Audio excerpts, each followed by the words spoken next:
Olha só que coisa interessante, né? Por que será que a gente insiste em repetir em nossa vida presente coisas boas e ruins também que a gente viveu lá no passado? Interessante a gente pensar sobre isso e é o assunto do Claramente que a gente acompanha agora.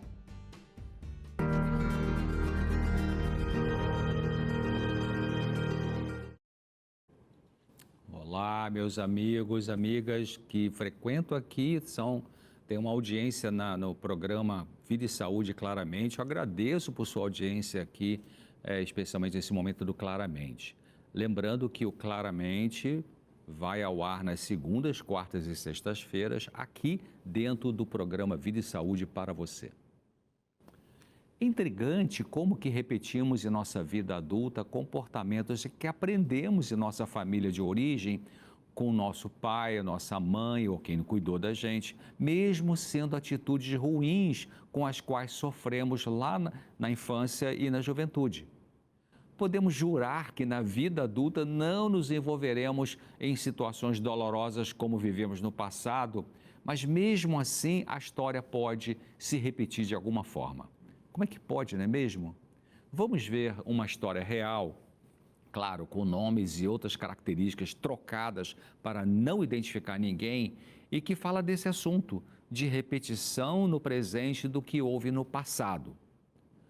Observe como que em 4 gerações houve a repetição de comportamentos disfuncionais, complicados, que machucavam as pessoas. Maria nasceu no interior, sendo a mais velha de 5 irmãos. Sua mãe cuidava da casa, seu pai era empregado numa fazenda e tinha problemas com a bebida. A epidemia de abuso de álcool é tal que até 17% dos homens da população em geral e 8% das mulheres terão alcoolismo durante a vida. Isso está em álcool.org.st, Statistics Information, um site americano. O pai de Maria piorou na bebida, agredindo os filhos e esposa e um dia decidiu expulsar sua mulher de casa. Maria o odiava e referia-se a ele como bêbado malvado.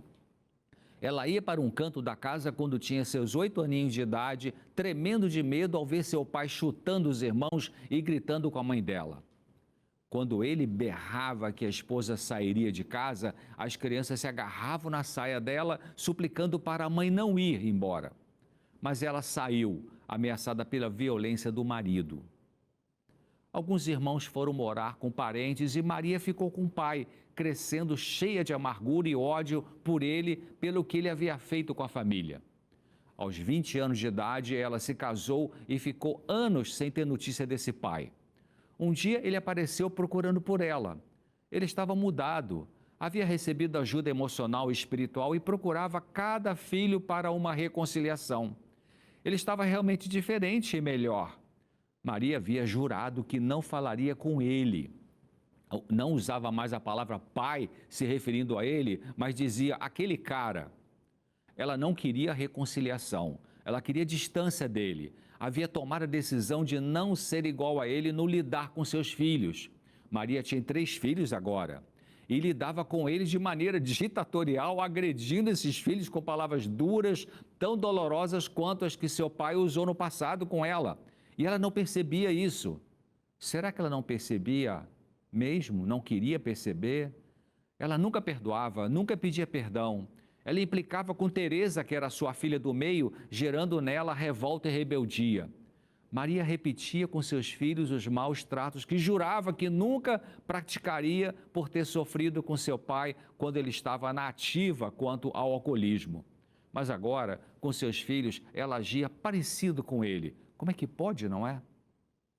Na adolescência, Teresa, filha de Maria, se envolveu com drogas e a mãe a expulsou de casa. Alguns filhos do meio podem ser, filhos do meio, né, que vem depois do primeiro, podem ter problemas emocionais complicados porque, em geral, o mais velho recebe afeto especial, porque é o primeiro filho, e o filho mais novo depois recebe também bem cuidados, né, cuidados bons porque é o caçula. O do meio fica meio, em geral, meio perdido. Após um casamento complicado com um dependente químico, Teresa, filha de Maria, né, teve um filho, filho de Maria. A Teresa teve um filho chamado José, que ao chegar na adolescência não aguentava mais as implicâncias da mãe, porque ele usava cabelo comprido, óculos escuros o tempo todo e não comia carne. E ela que tinha sido hippie, né? Teresa não controlava a sua irritabilidade exagerada e sempre agredia verbalmente esse jovem filho adolescente. Ela repetia o papel agressivo da mãe Maria e do avô alcoólico. Como é que pode, não é? Será que você repete com seus filhos, com seu marido, com a sua esposa, comportamentos ruins que você viu no seu pai ou na sua mãe ou em ambos ao longo da sua infância? Você repete e percebe? Ou você repete e nega? Aos 18 anos, José, filho de Teresa, se juntou com uma mulher mais velha, 10 anos que ele. Será que é moda de alguns rapazes se envolverem com uma mulher bem mais velha do que eles? Será um sintoma de alguma coisa? Estarão copiando algum personagem de novela? Né? José então se separou dessa mulher mais velha que ele, 8 meses depois de se juntar a ela, dizendo que ela implicava demais com ele. Igual a mãe dele fazia, a mãe Teresa?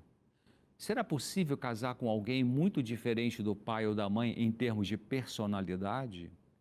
No segundo relacionamento de José, a sua mulher sofria, porque ela dizia que ele ficava facilmente irritado e a destratava com palavras duras, embora não agredisse fisicamente como o avô fazia com os filhos e com a esposa. A repetição do comportamento entre gerações nem sempre acontece igualzinho.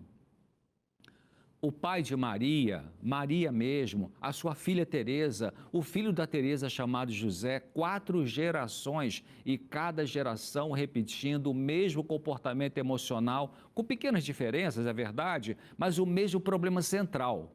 Qual? Amargura, rispidez, abuso verbal. Parece um defeito no DNA passado, que é passado geneticamente, não é mesmo? Mas felizmente a genética não explica tudo, graças a Deus. Alguns neurocientistas afirmam que a genética é responsável, no máximo, por cerca de 40% do que nos tornamos como pessoa. Ela não determina inevitavelmente o nosso comportamento. Existe o aprendizado, a escolha, a capacidade de raciocínio, a epigenética, o livre-arbítrio, e são essas coisas que podem levar a neutralizar as tendências hereditárias e genéticas e aprendidas para o desenvolvimento de doenças do comportamento. Precisamos repetir a história do passado? Sim e não. Sim, pelo poder da influência hereditária e cópia do modelo bom e ruim dos adultos observados durante a infância com quem a criança viveu. Mas não porque a genética não nos obriga a, inevitavelmente, repetir os mesmos comportamentos. Se assim fosse, por exemplo, todo filho de alcoólico teria que se tornar alcoólico ou alcoólatra, apesar de que a ciência comprova que filhos de pais com alguma compulsão têm maiores chances de desenvolver talvez a mesma compulsão comparados com filhos de pais sem compulsão por qualquer coisa. Porém, os estudos, por exemplo, com gêmeos idênticos, univitelinos, mostraram que um gêmeo desenvolveu a esquizofrenia, enquanto o seu irmão idêntico não. Então, a genética não tem a palavra final sobre nosso comportamento, graças a Deus. Evitar repetir a história ruim do passado requer, primeiro, lembrar dela ao invés de fugir da mesma como se nada de ruim tivesse acontecido. Segundo, observe com sinceridade e honestidade o seu próprio comportamento para ver se e como ocorre a repetição de atitudes desagradáveis que você jurava que nunca iria ter com as pessoas. E terceiro, ao perceber seu comportamento destrutivo, herdado e cultivado, decida lutar para mudá-lo, por ver que ele está destruindo relacionamentos. E, em quarto lugar, haja, faça alguma coisa, atue, treine conscientemente um novo comportamento saudável. Você muda quando você muda. As pessoas ao nosso redor, filhos, marido, esposa, esposo e outros, não têm culpa dos problemas do nosso passado. Não temos o direito de estressar a vida dessas pessoas por causa de nossos conflitos vividos em nossa família de origem. É difícil mudar, mas tem jeito. O pai de Maria conseguiu. Deus está interessado em lhe ajudar nisso. Fale com ele, pense nisso. Espero você aqui no próximo Claramente. Claramente é pura saúde. Olha, se você quiser rever esse conteúdo, tá disponível para você lá nas nossas playlists do YouTube, tá? É só procurar em youtube.com/Vida e Saúde NT.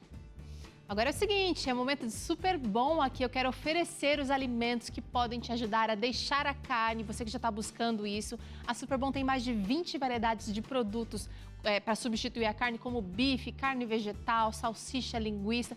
Tudo à base de plantas e tudo com ingredientes naturais. Tem também sucos integrais de altíssima qualidade. E a geleia, gente, eu estou apaixonada pela geleia de damasco. Se você está em dúvida qual escolher, começa pela de damasco, que eu tenho certeza que você vai amar. Toda sem açúcar, sem aditivos químicos, sem corantes e sem conservantes.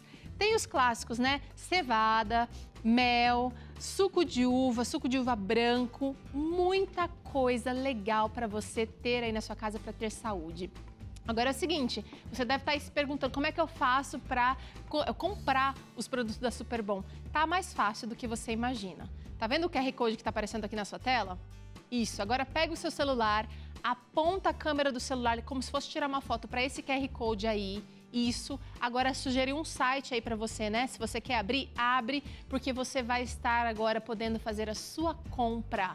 Se você não quer usar o QR Code agora, anota aí, ó. Você pode entrar em Loja Superbom, tudo junto, lojasuperbom.com.br, e aí você compra os produtos da Superbom. E olha, detalhe, pode ser que você tenha até 100% de desconto no frete nas compras acima de R$ 99.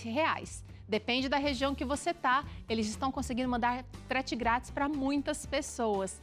E aí eu quero ver aquela sua receita linda, maravilhosa, caprichada, usando o Superbom. Marca a gente do Vida e Saúde, marca também a Superbom para você postar nas suas redes sociais.